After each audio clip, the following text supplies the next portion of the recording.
Matrix शुरुआत की है। अलजेब्रा का टॉपिक मैट्रिक्स के बाद डिटर्मिनेंट पढ़ेंगे हम लोग। तो मैट्रिक्स में हम ये कल बताएं कि मैट्रिक्स होता क्या है, एलिमेंट किसको कहते हैं, मैट्रिक्स को डिनोट किससे कहते हैं, जनरल फॉर्म किससे, मैट्रिक्स का जनरल फॉर्म क्या है। फिर हमने बताया कि यदि ऑर्डर दिया हुआ है मैट्रिक्स का तो नंबर ऑफ एलिमेंट्स कैसे निकालेंगे, और नंबर ऑफ एलिमेंट्स दिया है तो क्या क्या ऑर्डर की पॉसिबिलिटी हो सकती है। आज हम अपना टॉपिक पर बात करते हैं जिसका नाम है types of matrix. Types of matrix में हम पहला मैट्रिक्स जो बात करते हैं बाबू उसका नाम कर रहे हैं हॉरिजॉन्टल मैट्रिक्स। कौन सा मैट्रिक्स? Horizontal matrix. ऐसे तो हॉरिजॉन्टल मैट्रिक्स और वर्टिकल मैट्रिक्स ये दोनों टाइप्स ऑफ मैट्रिक्स के अंतर्गत बहुत सारी किताबों में नहीं रहती हैं। रो और कॉलम से डायरेक्ट स्टार्ट हो जाता है, लेकिन ये भी हम लोगों को जानना जरूरी है अपनी जानकारी के लिए कि हॉरिजॉन्टल मैट्रिक्स क्या होता है। तो matrix of order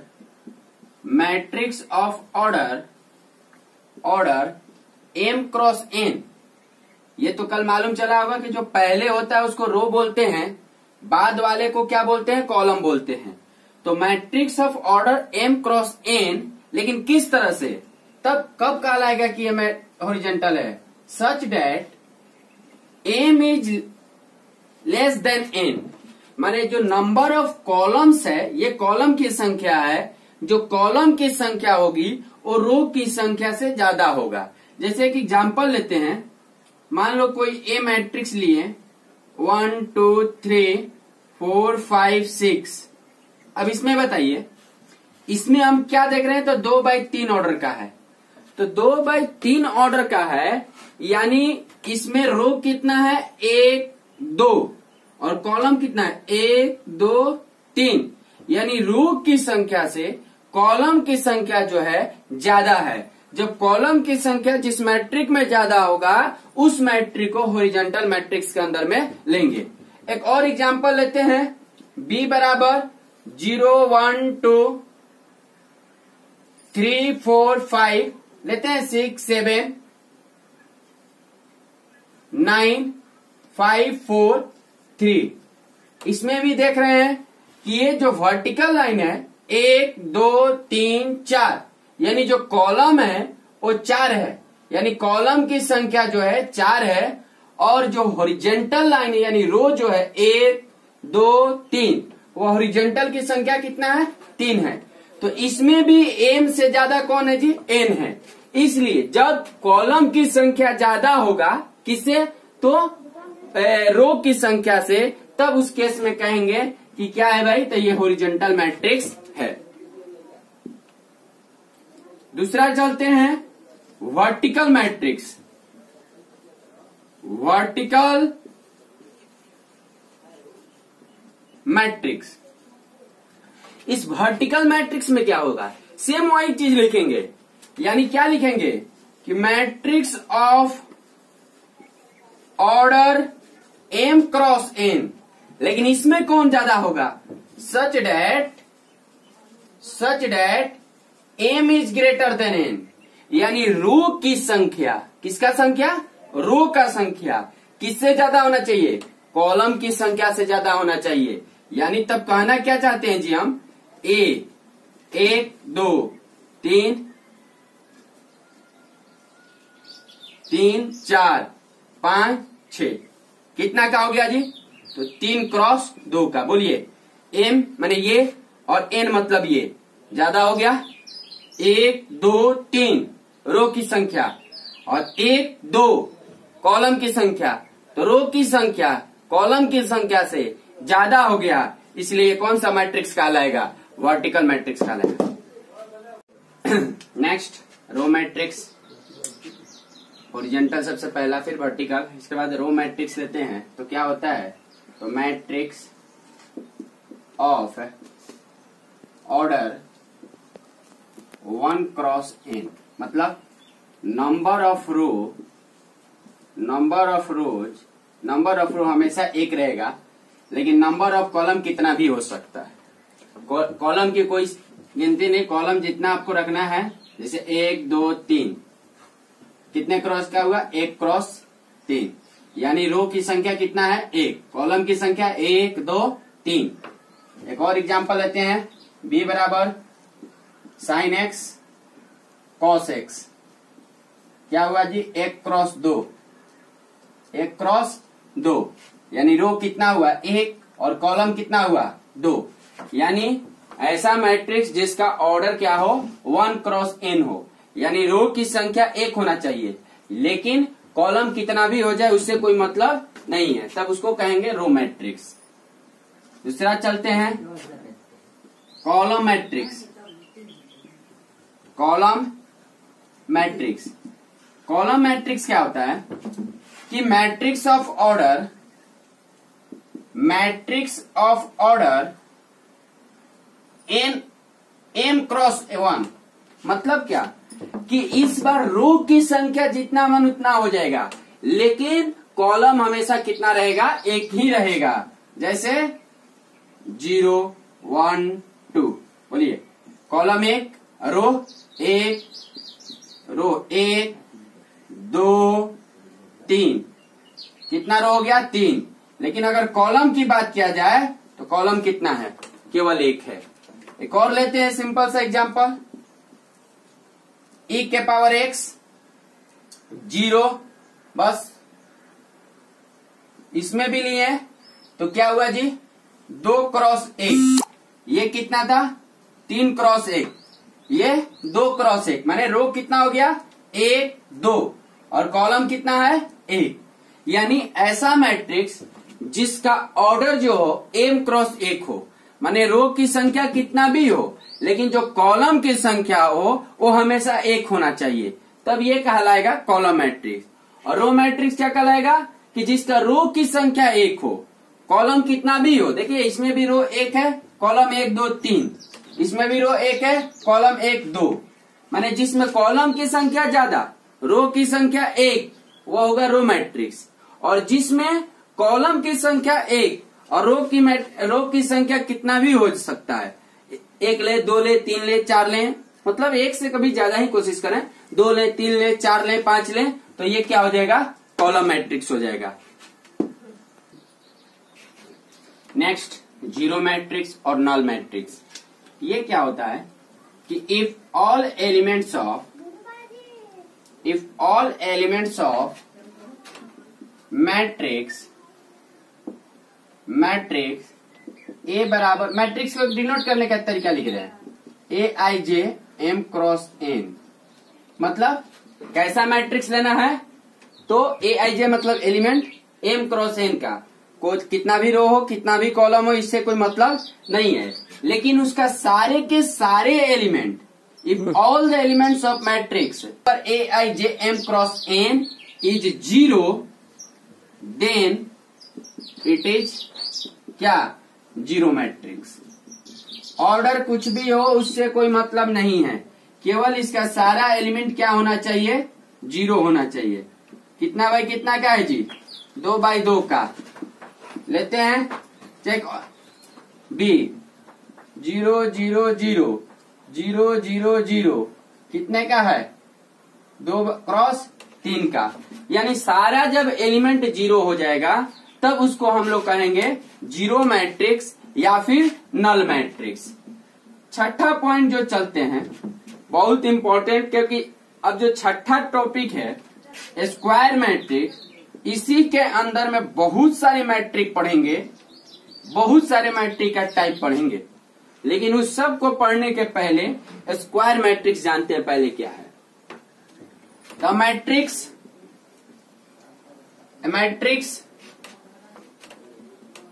of order m cross n such that m बराबर n, माने ऐसा मैट्रिक्स जिसका ऑर्डर क्या हो m क्रॉस n हो, लेकिन m और n क्या है, तो रो की संख्या और कॉलम की संख्या, लेकिन हमेशा जितना रो रहेगा उतना ही कॉलम होना चाहिए, माने रो की संख्या और कॉलम की संख्या, यदि दोनों बराबर है तब वह स्क्वायर मैट्रिक्स कहलाएगा। एग्जाम्पल लेते हैं, जैसे कोई बी मैट्रिक्स है 0 1 2 3, बोलिए इस कितने का है? 2 क्रॉस 2 का, यानी रो भी 2 और कॉलम भी 2। एक और मैट्रिक्स लेते हैं, सी मैट्रिक्स ले रहे हैं, e के power x 1 0 sin x, a के पावर x 2 3 0 4। ये देखिए कितना रो है जी? 1 2 3। कॉलम कितना है? 1 2 3, यानी 3 रो भी और 3 कॉलम भी। यानी ठेठ कह सकते हैं कि किसी भी ऑर्डर का मैट्रिक्स हो लेकिन m और n दोनों बराबर होना चाहिए। m माने रो की संख्या और n माने कॉलम की संख्या, यानी कॉलम की संख्या और रो की संख्या जब दोनों आपस में बराबर है तो उस मैट्रिक्स को हम लोग कहेंगे स्क्वायर मैट्रिक्स। और अगर ऑर्डर से जीरो मैट्रिक्स की बात करें तो इसको ऑर्डर से मतलब नहीं है कि ऑर्डर इसका रो और कॉलम बराबर हो, इसको मतलब है कि इसका सारा एलिमेंट क्या होना चाहिए? तो 0 होना चाहिए। चाहे वो 2/2 का हो, चाहे वो 2/3 का हो, चाहे 3/4 का हो, इससे उसको मतलब नहीं है। रेडी? अब चलते हैं हम लोग ट्रेस ऑफ मैट्रिक्स। तो ट्रेस ऑफ मैट्रिक्स किसको कहते हैं? तो बाबू sum of all elements of diagonal in square matrix. Square matrix में अभी ये बताया स्क्वायर मैट्रिक्स होता क्या है? तो जिसका नंबर ऑफ रोज और नंबर ऑफ कॉलम्स दोनों बराबर हो उसको स्क्वायर मैट्रिक्स कहते हैं। तो यदि स्क्वायर मैट्रिक्स में जो डायगोनल होते हैं, जो कि मैंने कल बताया था, डायगोनल किसको कहते हैं? प्रिंसिपल डायगोनल किसको कहते हैं? A11, A22, A33, A44, इस एलिमेंट्स को डायगोनल एलिमेंट कहा जाता है। तो यदि स्क्वायर मैट्रिक्स में डायगोनल के सारे एलिमेंट के सम को ट्रेस ऑफ मैट्रिक्स कहते हैं। इसको डिनोट कैसे करते हैं? TRA। TR से ट्रेस और A माने मैट्रिक्स, जो भी मैट्रिक्स का नाम रहेगा, हमने A लेकर चला तो ट्रेस ऑफ मैट्रिक्स A। क्या पढ़ेंगे इसको पढ़ेंगे trace of matrix A। Matrix A का ट्रेस, और इसको तो भली भांति आप लोग जानते होंगे, सिग्मा माने सम। आई क्यों लिखे जी? IJ क्यों नहीं लिखे यहाँ पर?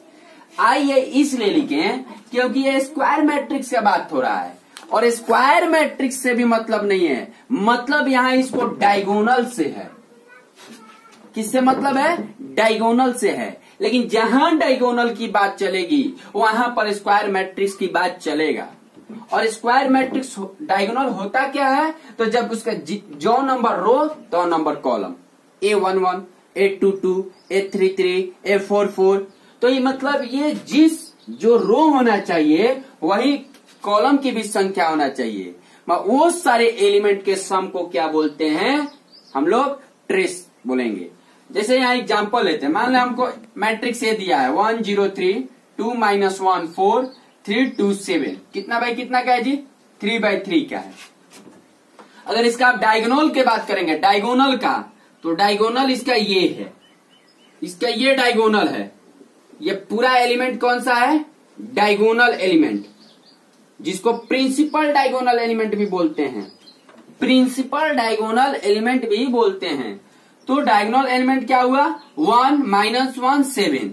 अगर आपसे पूछता है कि trace of matrix A, shortcut में क्या लिखेंगे? TRA। तो फटाक दे होगा कि 1 + -1 + 7। -1 से +1 कट गया, बचा क्या बाबू? तो 7 बचा। फिर से समझिए, ट्रेस ऑफ मैट्रिक्स का मतलब स्क्वायर मैट्रिक्स में डायगोनल का जो सारे एलिमेंट होंगे उनके सम को हम ट्रेस ऑफ मैट्रिक्स कहते हैं। जैसे प्रॉपर्टी इसका कुछ देखते हैं, इसका प्रॉपर्टीज देखते हैं। प्रॉपर्टीज देखते हैं। प्रॉपर्टीज नंबर 1, जैसे मान लेते हैं हमारे पास 2 मैट्रिक्स दिया हुआ है और दोनों मैट्रिक्स के ट्रेस का मुझे सम निकालना है। दोनों, वैसे मान लेते हैं 2 मैट्रिक्स दिया हुआ है, एक मैट्रिक्स दिया A और एक दिया है B, और दोनों का मुझे क्या निकालना है, ट्रेस का सम। तो काम करेंगे तो पहले A का ट्रेस निकाल लेंगे, फिर B का ट्रेस निकाल लेंगे। और किसी को ये मन होगा कि हम पहले दोनों मैट्रिक्स को जोड़ देते हैं और तब दोनों का ट्रेस निकालेंगे, तो भी कोई दिक्कत नहीं, आराम से निकाल सकता, कोई दिक्कत। दूसरा प्रॉपर्टी हम ये बात करते हैं, मान लेते हैं कि ट्रेस के A है, माने मैट्रिक्स कोई A है और इस A मैट्रिक्स में कोई कांस्टेंट से हमने गुना किया, 2 से ही गुना किया, A से ही गुना किया, और गुना करने के बाद हम उसका ट्रेस निकाल रहे हैं, तो ये भी लिख सकते हैं, या फिर पहले ही हम ट्रेस निकाल लेते हैं और ट्रेस निकालना के बाद उससे K से गुना कर देते हैं, कोई दिक्कत नहीं है, पढ़ा, इसको भी कर सकते हैं। या trace A plus trace B बराबर ट्रेस A प्लस B।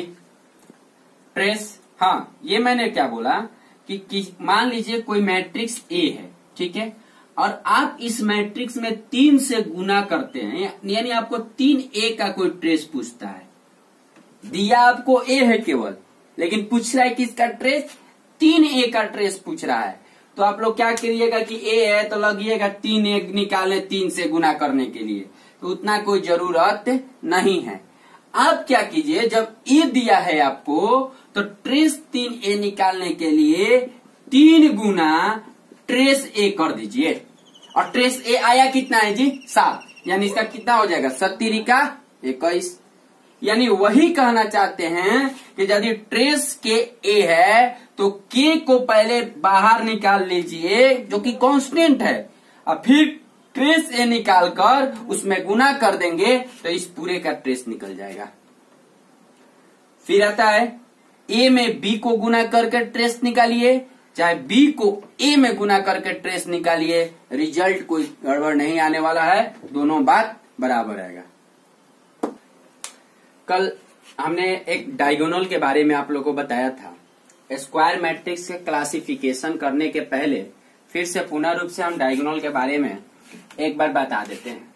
जैसे मान लेते हैं डायगोनल ऑफ मैट्रिक्स का बात हो, डायगोनल ऑफ मैट्रिक्स के बात हो, आप कोई भी मैट्रिक्स लिखिए, मान लेते हैं मैट्रिक्स लिखते हैं कोई A बराबर AIJ और M क्रॉस N का, जिसका M रो है और N क्या है, कॉलम है।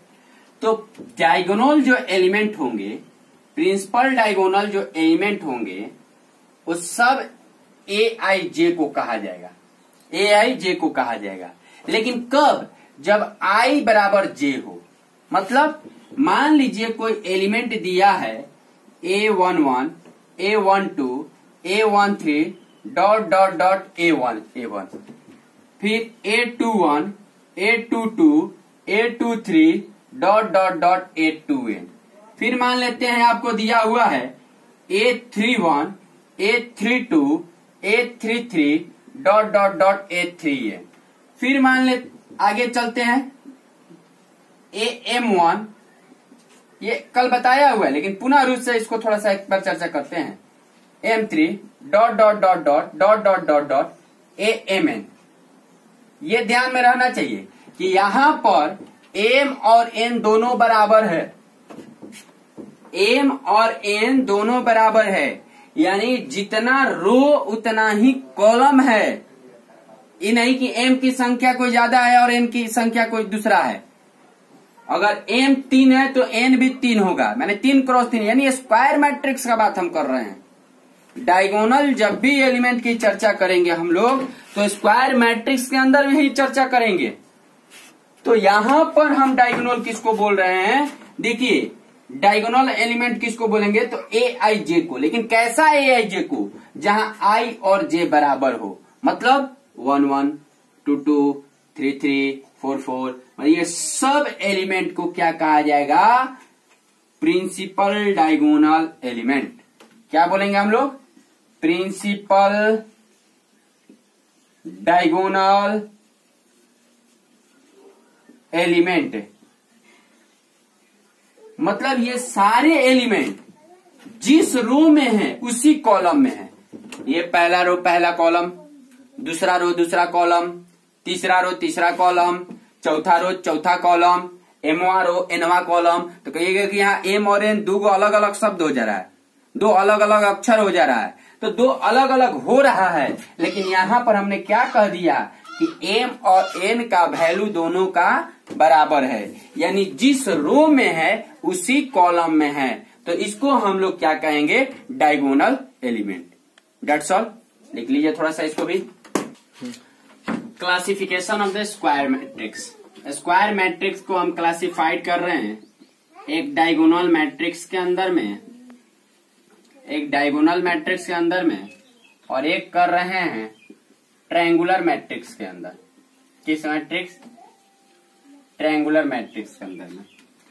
चलते हैं बात, हम चर्चा करते हैं सबसे पहले डायगोनल का, कि डायगोनल मैट्रिक्स होता क्या है। ठीक है जी, हमने डायगोनल मैट्रिक्स के चर्चा करते हैं कि डायगोनल मैट्रिक्स होता क्या है। फिर डायगोनल मैट्रिक्स के अंदर दो को हम क्लासिफाइड करेंगे।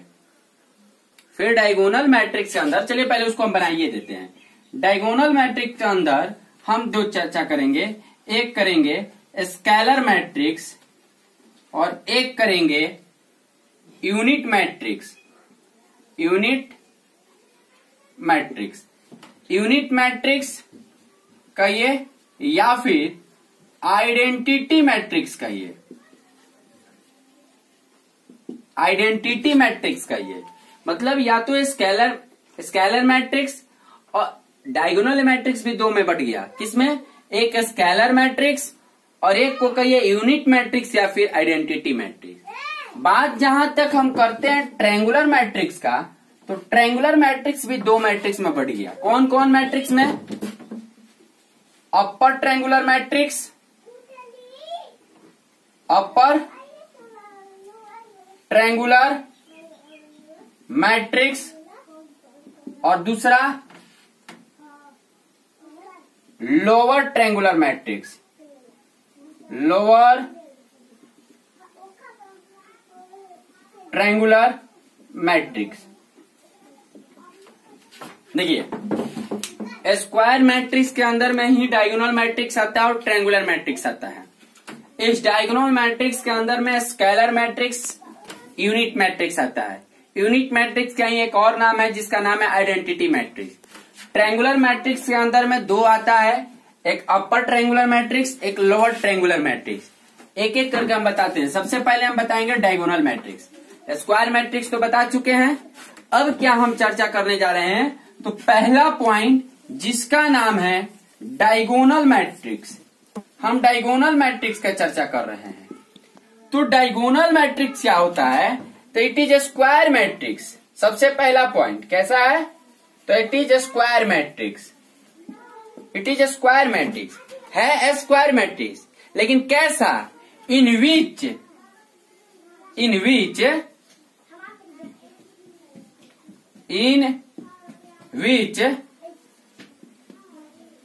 elements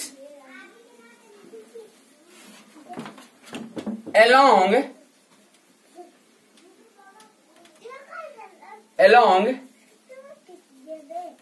diagonal element along diagonal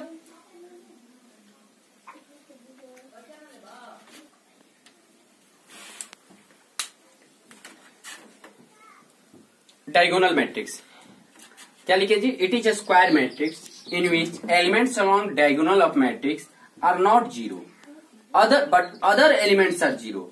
मतलब कि स्क्वायर मैट्रिक्स के अंदर डायगोनल ऑफ मैट्रिक्स पर जो एलिमेंट होंगे वो जीरो नहीं होंगे और सब के सब जीरो होंगे। जैसे देखिए 1 0 0 0 2 0 0 0 4। बोलिए तो कितने बाई कितने का है जी? 3 क्रॉस 3 का है। और ये कैसा एलिमेंट है? डायगोनल एलिमेंट है। कैसा एलिमेंट है? डायगोनल एलिमेंट है, यानी डायगोनल एलिमेंट को छोड़कर जितने सारे एलिमेंट होंगे अगर वो जीरो हैं तो उसको कहेंगे डायगोनल ऑफ मैट्रिक्स। उसको क्या कह देंगे? Diagonal of matrix. देखिए इसको एक और बताते हैं आपको, इसको लिखने का एक और तरीका हम कैसे लिखेंगे। जैसे मान लीजिए कोई मैट्रिक्स ए बराबर, मैं इसी चीज को लिखेंगे, कैसे लिखेंगे? मान लीजिए लिखा हुआ है DIAG 1 2 4। क्या लिख दिए? DIAG 1 2 4। इसी चीज को लिखेंगे DIAG 1 2 4। हम एक और अगर एग्जांपल लेते हैं, मान लो D1 ले लिए 0 0 0 D2 0 0 0 D3। फिर अगर हम इसको अगर लिखना चाहते हैं तो लिखेंगे B बराबर डायगोनल D1 D2 D3। ये लिख दिए, इसका मतलब ये हो गया। 0 0 0 0 करने की कोई जरूरत नहीं है, यहाँ डायगोनल ही काफी है। लेकिन याद रहे ये D1 कभी 0 के बराबर नहीं होगा, ये D2 कभी 0 के बराबर नहीं होगा, ये D3 कभी 0 के बराबर नहीं होना चाहिए। यानी कहने का मतलब कि ये वाले एलिमेंट को छोड़कर अगर सारे के सारे एलिमेंट अगर 0 हैं तो उनको कहा जाएगा डायगोनल मैट्रिक्स। क्लियर बात है? चलिए, स्केलर मैट्रिक्स यानी डायगोनल मैट्रिक्स का पहला टाइप में आते हैं, सच टाइप ऑफ डायगोनल मैट्रिक्स। देखिए कहीं कहीं ऐसा होता है कि लिखेगा कि सच टाइप ऑफ क्या, सच टाइप ऑफ स्क्वायर मैट्रिक्स। ठीक है, सच टाइप ऑफ स्क्वायर मैट्रिक्स। तो हम क्या लिख दिए हैं यहाँ, अगर सच टाइप ऑफ स्क्वायर मैट्रिक्स भी आप लिखते हैं यहाँ पर लिखते हैं तो ये भी कोई गलती नहीं है। लेकिन अगर मैंने यहाँ डायगोनल भी लिखा था तो कोई दिक्कत नहीं है, क्योंकि डायगोनल क्या है? तो स्क्वायर मैट्रिक्स ना जी। तो such type of square matrix या such type of diagonal matrix in which, जिसमें elements along the principal diagonal element, याद रहे principal diagonal element are equal, बराबर होना चाहिए, but elements not along principal diagonal are 0। कहने का मतलब है कि A बराबर 1 0 सॉरी 2 0 0 1 भी लिखे थे तो कोई दिक्कत नहीं था, 0 2 0 0 0 2। बोलिए ये प्रिंसिपल डायगोनल है, ये प्रिंसिपल डायगोनल के अलोंग में जो एलिमेंट है वो सब आपस में बराबर है, और जो एलिमेंट प्रिंसिपल डायगोनल के ओर नहीं है वो सब के सब क्या होना चाहिए? 0 होना चाहिए। और याद रहे कि यह हमेशा स्क्वायर मैट्रिक्स ही होगा, क्योंकि पहले ही हमने लिख दिया कि सच टाइप ऑफ स्क्वायर मैट्रिक्स चाहे डायगोनल होता क्या है, तो डायगोनल उसी में होता है जहां स्क्वायर मैट्रिक्स होता है। अगर हम और एक एग्जांपल लेते हैं, B बराबर जैसे ले लेते हैं 3 0 0 0 3 0 0 0 3। ये भी 3 क्रॉस 3 का है और इसका सारा डायगोनल के लॉन्ग प्रिंसिपल डायगोनल के लॉन्ग एलिमेंट 3 है, यानी बराबर है। इसके अलावा जो एलिमेंट सब है वो 0 है, तब इसको कहेंगे स्केलर मैट्रिक्स। देखिए इसको सजाने का क्या बोल दिए कि A बराबर AIJ M क्रॉस N, कोई भी ऑर्डर का हो, लेकिन M क्रॉस N मतलब M बराबर N ही होना चाहिए, माने स्क्वायर मैट्रिक्स ही होना चाहिए, सच डेट AIJ जो होना चाहिए K के बराबर हो। लेकिन कब? जहां जहां I बराबर J। K मतलब क्या? कोई भी एगो कांस्टेंट, जैसे 2 ही ले लिए तो जहां जहां I और J बराबर होगा, अगर 2 ले लिए तो 2A होगा, और यदि I बराबर J का नहीं है तो वहां पर क्या होगा जी? 0 होगा। तो इस टाइप्स के मैट्रिक्स को हम कहेंगे स्केलर मैट्रिक्स। और स्केलर मैट्रिक्स किसके अंतर्गत आता है? तो स्क्वायर मैट्रिक्स यानी डायगोनल मैट्रिक्स के अंदर, क्योंकि स्क्वायर मैट्रिक्स का टाइप हो गया डायगोनल मैट्रिक्स, और डायगोनल मैट्रिक्स के ही अंदर में हमें ये बता रहे हैं एक स्केलर मैट्रिक्स। अब चलते हैं दूसरा है, अब जिसका यूज कर रहे हैं हम लोग एक वीवीआई तौर पे आइडेंटिटी मैट्रिक्स। आइडेंटिटी मैट्रिक्स, इसी को हमने एक और नाम दिया है जी, क्या चीज, यूनिट मैट्रिक्स। आई से दिखा सकते हो। क्या होता है ये कि इसमें जो सारे एलिमेंट होंगे, जैसे ए बराबर सारे एलिमेंट होंगे जो प्रिंसिपल डायगोनल के अलोंग 1 होंगे।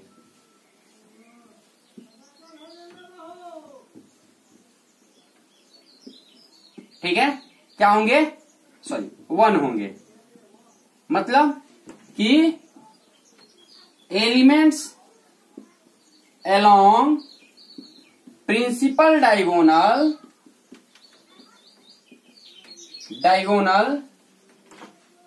are always 1, but elements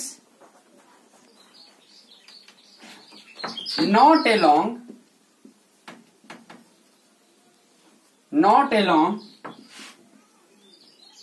principal diagonal are 0। हाँ, ये गड़बड़ाना नहीं चाहिए। कभी ये नहीं कि यहाँ नहीं लिखे हैं हम कि स्क्वायर मैट्रिक्स के अंदर है कि डायगोनल मैट्रिक्स, तो स्क्वायर मैट्रिक्स के अंदर ही डायगोनल आता है और ये हमेशा केस चलेगा तो डायगोनल मैट्रिक्स के अंदर ही चलेगा। डाल भी दिए कि प्रिंसिपल डायगोनल, ठीक है, तो ये हमेशा ध्यान में रहे कि किसका बात हो, इन डायगोनल मैट्रिक्स का बात चलेगा। इन डायगोनल मैट्रिक्स याद रहे। अब ये नहीं कि उस समय जोड़ना है कि किसी प्रकार का मैट्रिक्स, नहीं, स्क्वायर मैट्रिक्स ही होना चाहिए। स्क्वायर मैट्रिक्स के अंदर ही डायगोनल मैट्रिक्स आता है, मतलब जितना रो जितना ही कॉलम होना चाहिए और जो एलिमेंट होना चाहिए प्रिंसिपल डायगोनल के अलोंग में, वह एलिमेंट हमेशा कितना होना चाहिए, तो 1 होना चाहिए। तब उसको हम लोग बोलेंगे कि आइडेंटिटी मैट्रिक्स। ट्रायंगुलर मैट्रिक्स के अंदर में सबसे पहला पॉइंट हम बताते हैं लोअर ट्रायंगुलर मैट्रिक्स। ये भी एक डायगोनल मैट्रिक्स है, लेकिन कैसा डायगोनल मैट्रिक्स है, जिसका Aij एलिमेंट है, Aij एलिमेंट है, याद रहे, ये रो और ये कॉलम, Aij 0 होना चाहिए। लेकिन कब, जब आई की संख्या माने रो की संख्या कॉलम की संख्या से कम हो।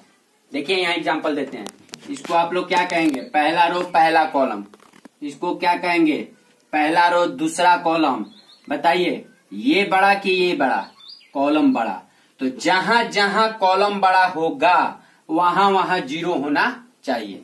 इसको A13 नाम देंगे, पहला रो तीसरा कॉलम, यहां भी कॉलम बड़ा है तो क्या नाम दे दिए, 0 हुआ यहाँ पर। ये क्या हुआ जी, प्रिंसिपल डायगोनल एलिमेंट। यानी एक आप कह सकते हैं कि all elements above principal diagonal are 0। यदि सारे एलिमेंट किसके, प्रिंसिपल डायगोनल के ऊपर अगर 0 आता है तो वह क्या कहलाएगा, लोअर ट्रायंगुलर मैट्रिक्स। माने कॉलम की संख्या जहां जहां ज्यादा होगा वहां वहां एलिमेंट्स क्या होना चाहिए, 0 होना चाहिए। अच्छा एक बात बताएं, ये ऊपर जो क्या जाने क्या, बाय द वे मान लेते कोई ऐसा दे दे,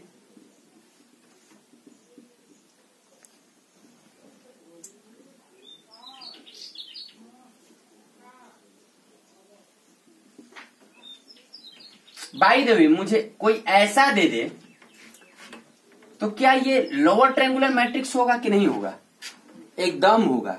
नीचे मुझे देखना ही नहीं है नीचे क्या है, मुझे मतलब है कि all elements above the principal diagonal 0 है कि नहीं। अगर सारे एलिमेंट प्रिंसिपल डायगोनल के ऊपर 0 हैं तो ये लोअर ट्रायंगुलर है। अगर नीचे 0 है फिर भी, नहीं है फिर भी।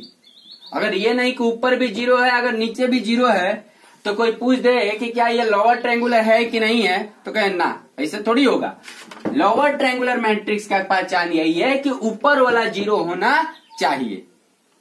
अगर नीचे भी है तो क्या वजह, 2 अगर नीचे 0 आ ही गया तो कोई दिक्कत नहीं, लेकिन इसके ऊपर जो होना चाहिए प्रिंसिपल डायगोनल एलिमेंट का जो ऊपर होना चाहिए वो सारे के सारे एलिमेंट क्या होना चाहिए, 0 होना चाहिए। तो उसको क्या कहेंगे, लोअर ट्रायंगुलर मैट्रिक्स। अब आते हैं हम अपर ट्रायंगुलर मैट्रिक्स के पास कि ए डायगोनल मैट्रिक्स इन विच ए आई जे बराबर 0। ए आई जे क्या होना चाहिए? तो 0 होना चाहिए। लेकिन कब? जब आई यानी रो की जो संख्या हो वो कॉलम की संख्या से ज्यादा होना चाहिए। रो की संख्या देखिए, अगर यहां हम बात करते हैं तो 821 ये रो हो गया और ये कॉलम हो गया। रो की संख्या कॉलम से ज्यादा है कि नहीं? फिर अगर यहां हम बात करते हैं तो 831 फिर रो की संख्या ज्यादा है। ये हो गया 832 रो की संख्या ज्यादा हो गया। तो जब रो की संख्या कॉलम की संख्या से ज्यादा होगा उस जगह पर मुझे क्या होना चाहिए? 0। यानी एक टाइप से इसमें भी हम कह सकते हैं कि ऑल एलिमेंट्स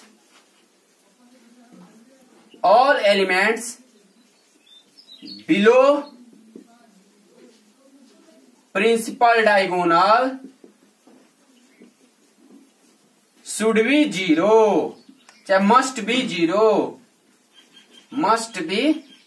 0। अगर सारे एलिमेंट प्रिंसिपल डायगोनल के नीचे अगर 0 हो जाता है तो उसको हम लोग कहेंगे अपर ट्रायंगुलर मैट्रिक्स। अगर सारे एलिमेंट प्रिंसिपल डायगोनल के ऊपर 0 हो जाता है तो उसको हम कहेंगे लोअर ट्रायंगुलर मैट्रिक्स। यानी मैट्रिक्स के यहां पर हम लोग टाइप पढ़े, row matrix, column matrix, horizontal matrix, vertical matrix, फिर हमने नल मैट्रिक्स पढ़ा।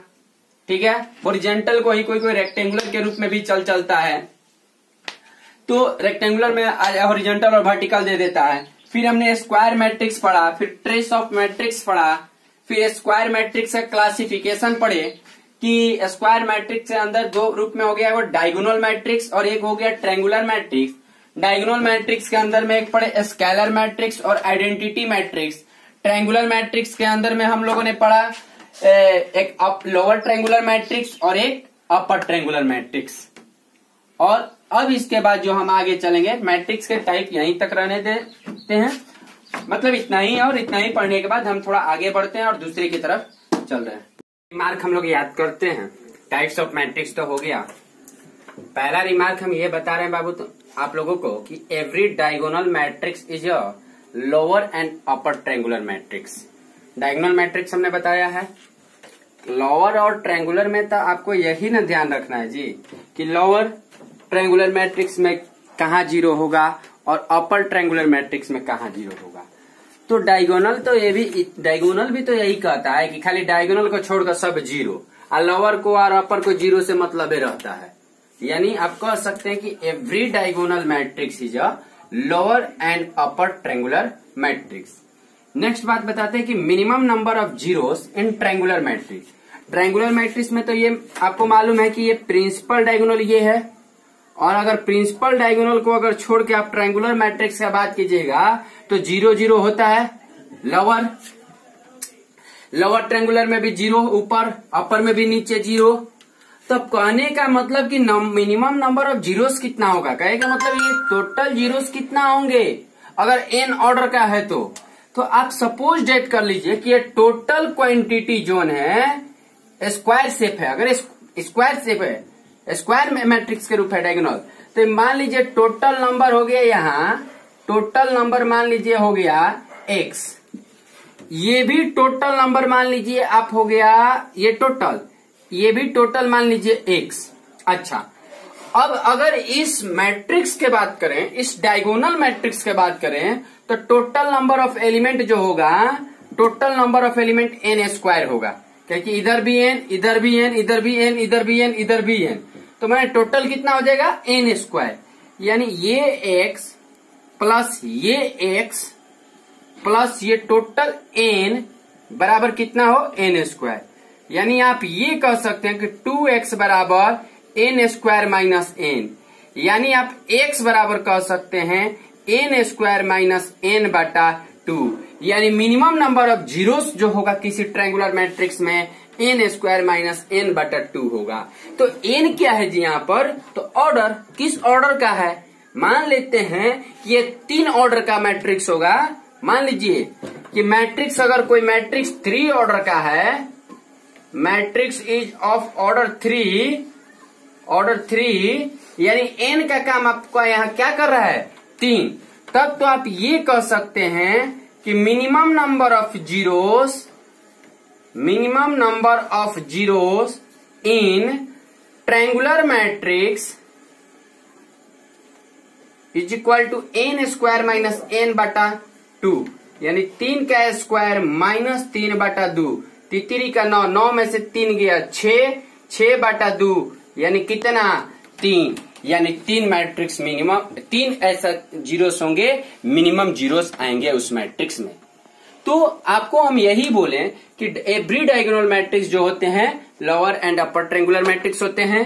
दूसरा रिमार्क हमने बताया कि कहीं ट्रायंगुलर मैट्रिक्स में मिनिमम नंबर ऑफ जीरोस पूछ दे तो उसका फ्रैक्ट द फार्मूला लगाएंगे n स्क्वायर माइनस n बटा 2। काहे के बाबू ये टोटल ही एलिमेंट है मैट्रिक्स का, जिसमें तो ये प्रिंसिपल डायगोनल एलिमेंट है, और प्रिंसिपल डायगोनल एलिमेंट कभी जीरो तो होगा नहीं। तब तो जीरो या तो ये वाला एलिमेंट होगा टोटल, या तो ये वाला टोटल एलिमेंट होगा। अब ये जितना प्रिंसिपल डायगोनल एलिमेंट के ऊपर एलिमेंट होगा उतना ही प्रिंसिपल डायगोनल के नीचे भी होगा, क्योंकि ये स्क्वायर शेप है, तब डायगोनल मैट्रिक्स है। तो मान लिए टोटल एलिमेंट यदि x है तो नीचे वाला भी टोटल एलिमेंट x हो गया।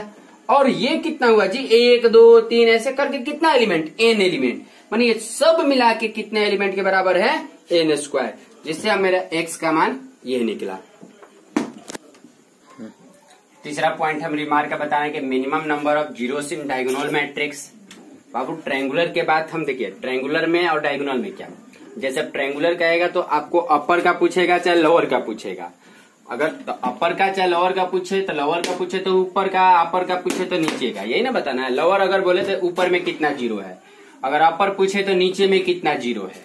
लेकिन अगर आपको डायगोनल मैट्रिक्स पूछ दिया कि पूरे डायगोनल मैट्रिक्स में जीरो क्या होंगे, तो ये वाला चीज को छोड़ाकर सब तो आपका जीरोवे ना होगा। डायगोनल मैट्रिक्स का फॉर्मूला भी परिभाषा भी बताया डेफिनेशन में कि प्रिंसिपल डायगोनल एलिमेंट को छोड़कर सारे एलिमेंट जीरो होना चाहिए। तो अभी हमने प्रूव किया कि ये टोटल नंबर को मैंने अभी उसके पहले एक्स माना था और ये टोटल एलिमेंट को भी हमने एक्स माना था। तो यही ना मुझे बताना है कि minimum number of zeros in diagonal matrix. तो मिनिमम नंबर ऑफ जीरोस माने तो सब न होगा जी, अब ये नहीं ना कि ये सब जीरो नहीं होगा कि मैक्सिमम में ये दोनों बताएंगे। मिनिमम नंबर ऑफ जीरोस माने ये दोनों में आएगा। तो जब दोनों में आ गया यानी मिनिमम नंबर ऑफ जीरोस कितना हो गया एक्स, ये एक्स दोनों मिलाकर, यानी n स्क्वायर माइनस n बटा 2 plus n square minus n बटा 2। अपना जो सॉल्व करना है सॉल्व कर लीजिएगा और सॉल्व करने के बाद जो आएगा उसको ये कर लेंगे। अब आते हैं कि maximum number of zeros in diagonal matrix. तो मैक्सिमम नंबर ऑफ जीरोस क्या होंगे? अच्छा एक बात बताते हैं, मैक्सिमम नंबर ऑफ जीरोस के लिए अच्छा एक बात बताइए, टोटल इसमें एलिमेंट कितने होंगे n स्क्वायर, और इस n स्क्वायर में से एक को घटा देते। कारण ये कि यदि हम सबको इसमें भी जीरो भर देंगे तो ये तो जीरो मैट्रिक्स हो जाएगा। लेकिन अगर किसी एक भी एलिमेंट को हम जीरो के अलावा लिखते हैं तब ये कहलाएगा कि नहीं ये जीरो मैट्रिक्स नहीं है। तब क्या बन जाएगा भाई कि जब सब है जीरो, सब है जीरो और डायगोनल में एक जगह केवल एक है और सब भी जीरो, तो इसको मतलब कह सकते हैं कि ये डायगोनल मैट्रिक्स के अंदर में आ रहा है। तो डायगोनल मैट्रिक्स का जो मैक्सिमम नंबर ऑफ जीरोस होगा तो टोटल नंबर में n स्क्वायर जीरो हो जाएगा। लेकिन एक जीरो मुझे हटा देना है क्योंकि एक जीरो के जगह प्रिंसिपल डायगोनल में आप कुछ भी एक संख्या रख दीजिए जिससे आप कह सकते हैं कि ये क्या होगा डायगोनल मैट्रिक्स होगा। तो maximum number of zeros in diagonal matrix is equal to n square minus 1। तो आज वीडियो में यहीं तक आप लोग को पूरे types of matrix, trace of matrix, फिर मैंने आपको ये बताया। एक सिंपल सा मैं आप लोगों को क्वेश्चन देता हूं जो आप लोग बनाइएगा। तो हमने पहला वीडियो यानी जो कल लेक्चर पे वीडियो डाला था, पहला जो मैट्रिक्स का बताए थे उसमें मैंने जो बताया, दूसरे लेक्चर में मैंने टाइप्स ऑफ मैट्रिक्स बताया। अब जाके आप लोग एनसीईआरटी का 3.1 बनाने का कोशिश कीजिएगा, लेकिन सब नहीं, टाइप्स ऑफ मैट्रिक्स से जो क्वेश्चन होगा मैं कल इस चैप्टर का डिस्कशन भी करूंगा। इक्वलिटी ऑफ मैट्रिक्स एक टॉपिक रह जाएगा और कंपेरेबल मैट्रिक्स, ये दो टॉपिक कल हम चर्चा करेंगे। और ये दो टॉपिक चर्चा करने के बाद हम 3.1 एनसीईआरटी के बनाएंगे। फिर एडिशन, अलजेब्रा के बारे में, मल्टीप्लीकेशन, सब्ट्रैक्शन, सब मैट्रिक्स के सीखेंगे। आप लोग को एक क्वेश्चन देते हैं कि इफ a प्लस 2b बराबर ये matrix 2a minus b matrix के अंदर 2 माइनस 1 5 2 माइनस 1 6 0 1 2, देन आपको जो जवाब बताना है, क्वेश्चन देना है trace a minus trace b बराबर वाट। मतलब इसका ट्रेस a का, देखिए याद दिया a प्लस 2b का और 2a माइनस b का, लेकिन मुझे किसका बताना है कि एक मैट्रिक्स का ट्रेस और b का ट्रेस, दोनों का ट्रेस का डिफरेंस। ठीक है, तो ये क्वेश्चन आप लोगों को बना के लाना है। एनसीईआरटी से थोड़ा अलग दिया हूं मैं। फिर हम नेक्स्ट वीडियो कल डालेंगे, और कल जो वीडियो डालेंगे equality of matrices and comparable matrices, और फिर 3.1 का कुछ क्वेश्चन डिस्कशन करेंगे। और जो भी आप लोगों को डाउट होगा तो मेरा व्हाट्सएप नंबर, फिर से सुनिएगा, मेरा व्हाट्सएप नंबर 7564008642, इस नंबर पर संपर्क कीजिएगा। कोई विद्यार्थी ऐसा होंगे जो आईआईटी के तैयारी करते होंगे, उनका मेंस का एग्जाम होगा, या तो वो भी विद्यार्थी मेरे से इस नंबर से संपर्क कर सकते हैं। और मैं अधिकांश कोशिश करूंगा कि आप लोगों को ऐसा क्वेश्चन बीच में अवश्य दूंगा जो कि एनसीईआरटी से हट के, जो थोड़ा लॉजिकल क्वेश्चन होंगे, जिनको दिमाग थोड़ा सा लगाना पड़ेगा और थोड़ा सा समझने लायक होगा। ऐसे तो आप लोग जानती हैं पूरी दुनिया में महामारी किस चीज की है, कोरोना वायरस की, जिसके कारण हम लोगों को पढ़ाई में बहुत दिक्कत हो रही है, बहुत प्रॉब्लम हो रही है। जो जहां पर है वो वैसा ही वीडियो बना के भेज रहा है, जाके उनके विद्यार्थी लोग को किसी प्रकार की दिक्कत ना हो। तो माँ शारदे, माँ भगवती से यही मैं प्रार्थना करूंगा कि जितना जल्दी हो कोरोना से छुटकारा मिल जाए और हम सब फिर से पुनः रूप से अपने क्लास में, अपने बोर्ड पर, अपने अंदाज में पढ़ सके। क्योंकि ये शॉर्ट वीडियो हम लोग बनाएंगे तो इसमें ज्यादा एग्जाम्पल नहीं दे पाते हैं, और वीडियो बनाने के बाद आप लोग मेरे से पूरा कन्फर्मेशन पूछ नहीं सकते। अब जितना लिखे अब उसी पर आप लोग ये चर्चा कीजिएगा। ठीक है, तो जिन्हें भी और सब ये सब दिक्कत होगा, चाहे वो स्टूडेंट मेरे पास पढ़ते हो चाहे न पढ़ते हो, इससे कोई मैटर नहीं है। आप इस व्हाट्सएप नंबर पे डायरेक्ट क्वेश्चन आस्क कीजिएगा, थोड़ा सा कॉल कर दीजिएगा कि हाँ सर ये नंबर, ये क्वेश्चन बता दीजिए, इस डाउट को क्लियर कर दीजिए ओपनली। चाहे आप कहीं के भी हो, बिहार के हो चाहे आउट ऑफ बिहार के हो, चाहे बिहार में ही मेरे पास पढ़ते हो चाहे न पढ़ते हो, इससे कोई मैटर नहीं है। आप बिंदास होकर मुझसे क्वेश्चन पूछ सकते हैं मैथ के, पूरे जिस क्लास के भी हो, 11th हो 12th हो। ऐसे तो 11th में कोई अभी चालू नहीं है, तो 11th का तो कोई क्वेश्चन कोई राइज कर नहीं सकता है, तो 12th का ही जो भी विद्यार्थी हैं वो अपना ये क्वेश्चन इस व्हाट्सएप नंबर पर पूछ सकते हैं, अपने डाउट क्लियर कर सकते हैं।